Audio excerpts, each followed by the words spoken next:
He drops out after a catastrophic debate performance, and they set Kamala Harris up to fail. That was a 3-month campaign, and she was supposed to introduce herself to the American people. No wonder people were Googling, did Joe Biden drop out?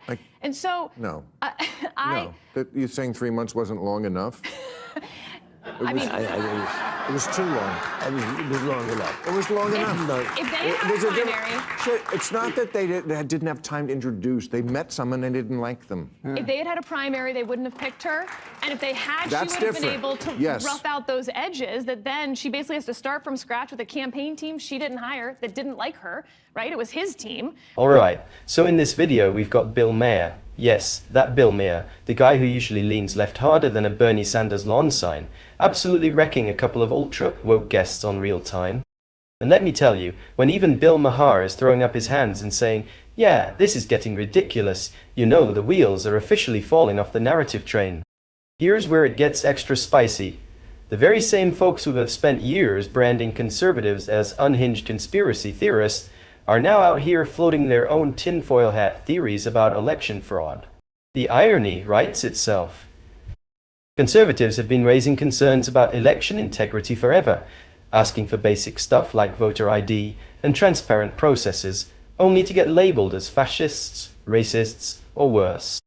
And now suddenly, these left-leaning commentators are clutching their pearls over supposed nefarious activity in the election. And get this, they're accusing Trump of somehow pulling the strings. Yes, Trump, the guy they said was too dumb to tie his own shoes, is now apparently a criminal mastermind. You can't make this up. Anyway, back to the main event. In this clip, Maher doesn't just push back, he torches their talking points. We're talking full-blown intellectual arson. The guests come armed with the usual buzzwords and bumper sticker slogans, but Maher isn't having any of it. He calls out the contradictions, exposes the hyperbole, and basically says what a lot of people on both sides are thinking, but are too scared to say out loud.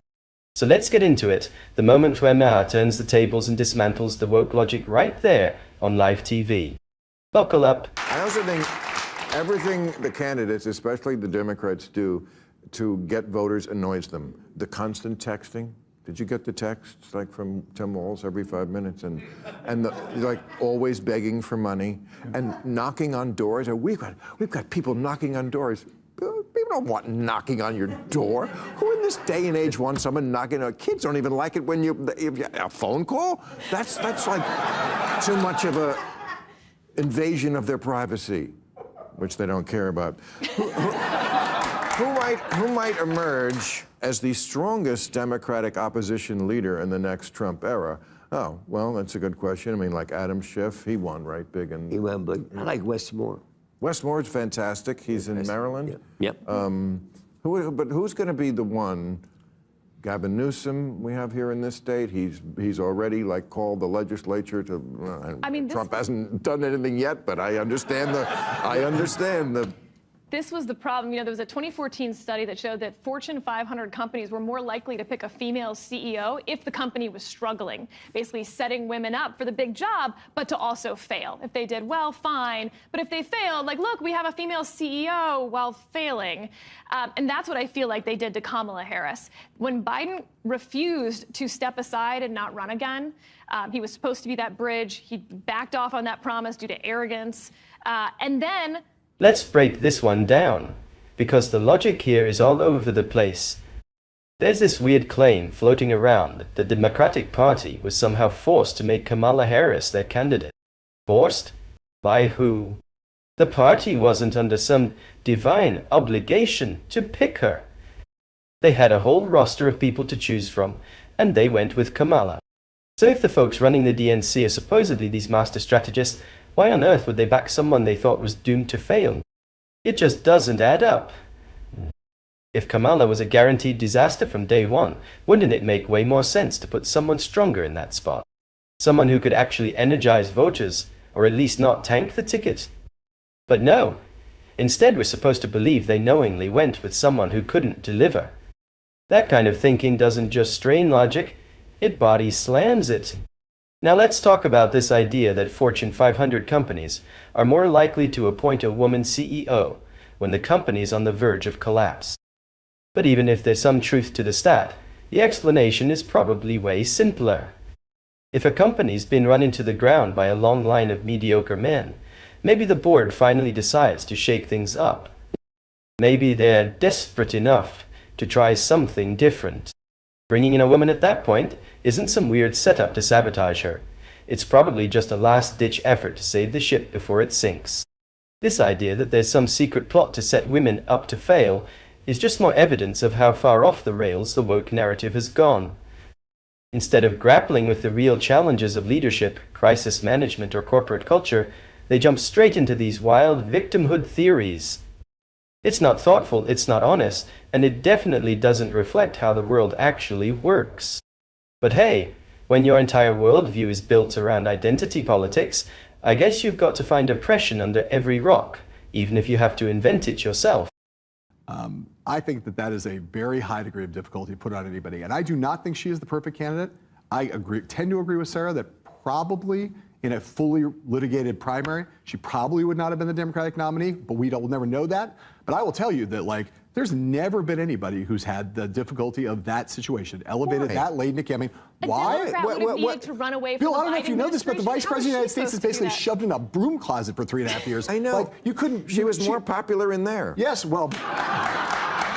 I mean, this idea that the idea in a mass media age that 107 days is not long enough to know somebody. You are way overestimating the American people in terms of what their ability. No. You have someone like Donald Trump has become a universally known, understood, loved by some, hated by others over the course of being omnipresent for 8 years. Okay. Barack Obama becomes president of the United States after running for 2 years as president, runs a 50-state primary, is on television, does dozens of Democratic debates. The debate got heated fast.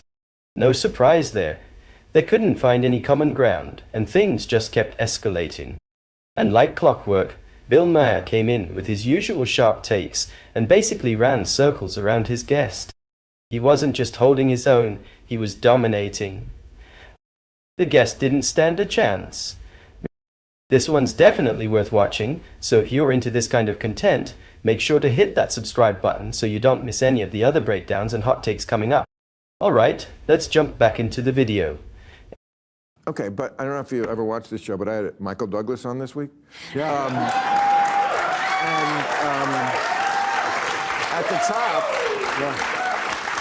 we were talking about this, and he made a very good point that every other country in the world can do it in months, sometimes weeks. Why can every other country do it in that short a period of time? Are they all that so much brighter than America? I don't think so. Well, mostly parliamentary. I mean, there's like literal reasons, right? We don't have a parliamentary system. I mean, we also have a First Amendment.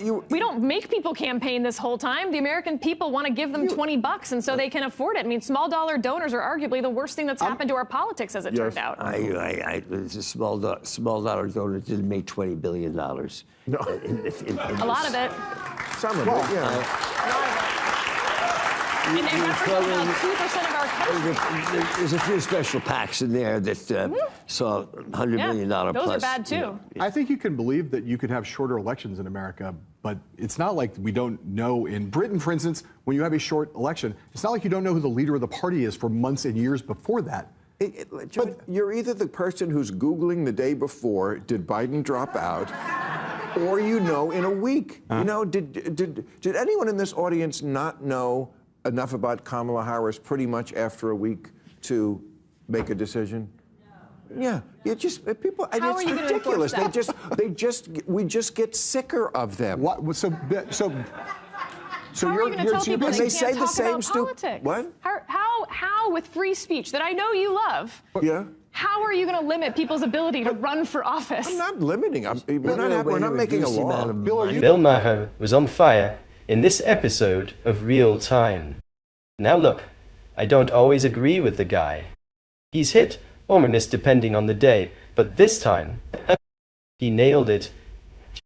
His breakdown of how to fix American politics was one of the most straightforward takes I've heard in a while.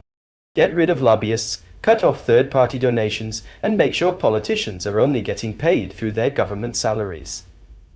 No outside money, no shady backdoor deals, Just a clean system where elected officials actually work for the people. Sounds simple, right? But here's the catch. We all know that even in a perfect world, the corruption would still find a way in. Under-the-table deals, quiet favors, the whole nine. That's just politics in real life, unfortunately. What really made this episode pop, though, was how Maher handled those two ultra-woke guests on his left.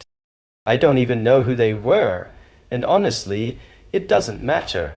Their takes were so out there, it was hard to keep a straight face. Maher wasn't having it.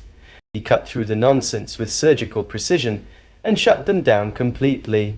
No yelling, no drama, just facts. Anyway, I want to hear what you think. Drop a comment. Was Maher in the right to call them out? And do you think there's any real path to fixing the system we've got, or are we too far gone? Let's talk about it. Thanks for watching, and don't forget to like and subscribe if you're into this kind of content.